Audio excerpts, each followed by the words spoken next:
Dalam situasi krisis, operasional adalah pekerjaan yang sangat-sangat diandalkan oleh perusahaan. Terutama jika Anda berada di industri atau dalam pekerjaan yang harus cepat dalam melayani customer. Berikut ini adalah bagaimana seorang operation manager bisa mengoptimalkan tugas-tugas hariannya atau tugas-tugas yang dia miliki agar bisa menghasilkan productivity yang paling optimal.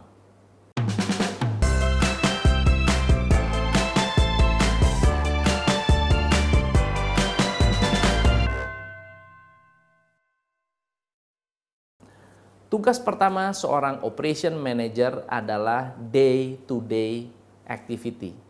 Jadi peran pertama adalah memastikan semua karyawan, semua departemen, semua grup, kalau Anda memiliki kelompok-kelompok supervisor, mengerti fungsi dan tugas hariannya.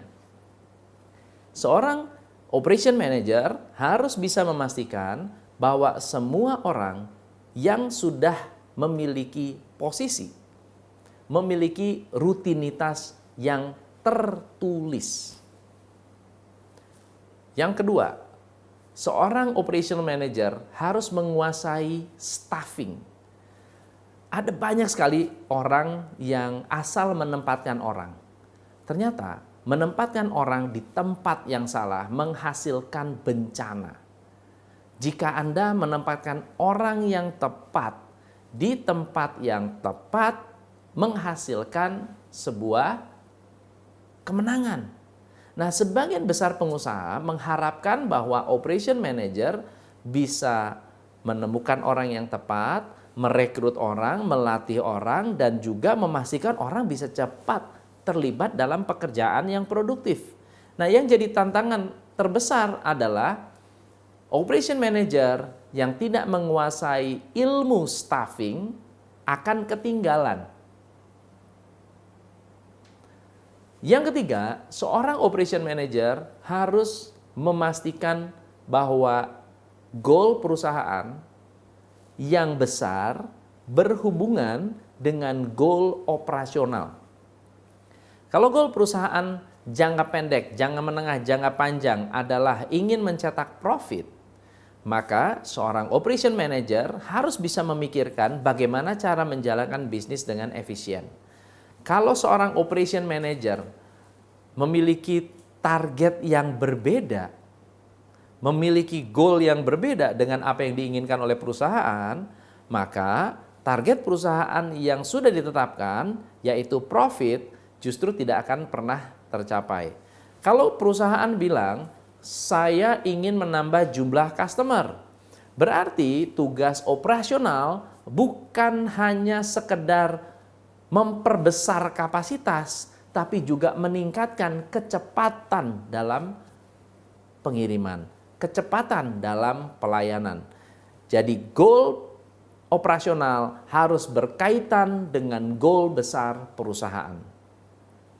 Yang keempat adalah sebagai jembatan penghubung.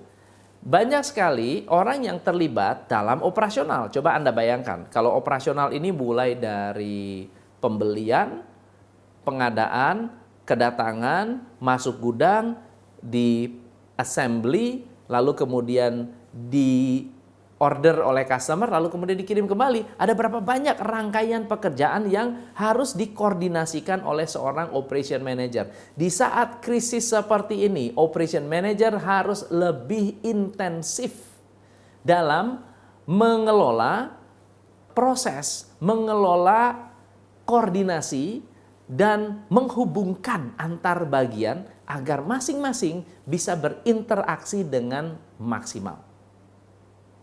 Yang kelima, seorang operation manager harus menguasai administrasi. Teman-teman, administrasi banyak sekali diremehkan oleh banyak orang karena dianggapnya tidak penting. Teman-teman, administrasi itu sangat penting. Mengapa? Kalau sampai ada masalah, administrasi bisa menyelesaikan problem. Ambil contoh ya, customer complaint. Customer komplain, lalu kemudian barang diretur. Lalu barang ini pernah diproduksi oleh siapa? Ketika administrasi tidak jelas, kita nggak tahu siapa yang bikin kesalahan, siapa yang membuat, siapa yang mendesain. Yang kita tahu salah. Lalu kemudian kita harus selesaikan bersama-sama. Jadi administrasi adalah bagian yang harus didisiplinkan oleh seorang operation manager. Yang keenam, operation manager harus menguasai delegasi, harus bisa memberikan kepercayaan sesuai dengan kerjaan dan tanggung jawabnya, sesuai dengan kebutuhan departemen masing-masing. Nah, manajer-manajer yang efektif tahu bagaimana cara membagi pekerjaan, tahu bagaimana caranya berbagi tanggung jawab, tahu caranya mengontrol apa yang sudah didelegasikan. Yang ketujuh, seorang operation manager harus tahu cara memotivasi seseorang, memastikan Anda menjadi seorang pemimpin yang dihormati, pemimpin yang direspek, pemimpin yang bisa membuat semua karyawan merasa tenang berada dalam bimbingan dan pimpinan Anda. Dan ketika Anda memotivasi, Anda menciptakan lingkungan di mana karyawan itu bisa berkembang. Yang kedelapan, seorang operation manager harus tegas dengan kebijakan. Nah, manajer operasional yang lemah, yang mudah digoyang, yang mudah dimanipulasi oleh karyawan akan sulit sekali untuk menegakkan sebuah kebijakan. Dan tugas kita adalah memastikan kebijakan dijalankan, tujuannya adalah agar profitable, agar bisa berjalan secara tersistemasi dan bisa langgeng. Tidak terjadi banyak konflik. Yang kesembilan, seorang operation manager harus memahami teknologi. Harus bisa memperkenalkan dan mendorong karyawan untuk menggunakan teknologi-teknologi yang mempercepat proses kerja.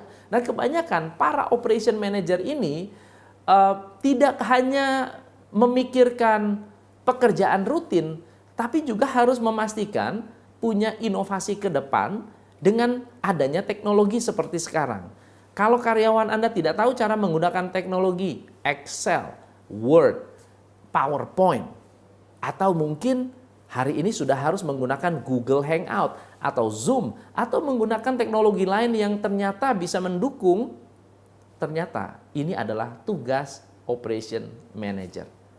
Dan yang terakhir adalah seorang operation manager harus bisa mengevaluasi, melihat tugas dan tanggung jawab masing-masing, melihat kinerja masing-masing karyawan, dan memastikan bahwa pekerjaan karyawan ternyata memuaskan untuk pelanggan-pelanggan yang ada dan juga untuk kemajuan perusahaan. Teman-teman, kalau 10 hal ini dilakukan oleh seorang operation manager, krisis maupun tidak krisis, bisnis Anda pasti tetap sukses bertumbuh luar biasa. Semoga bermanfaat. Saya Tom MC Ifle, salam pencerahan. Hanya di Top Coach Indonesia.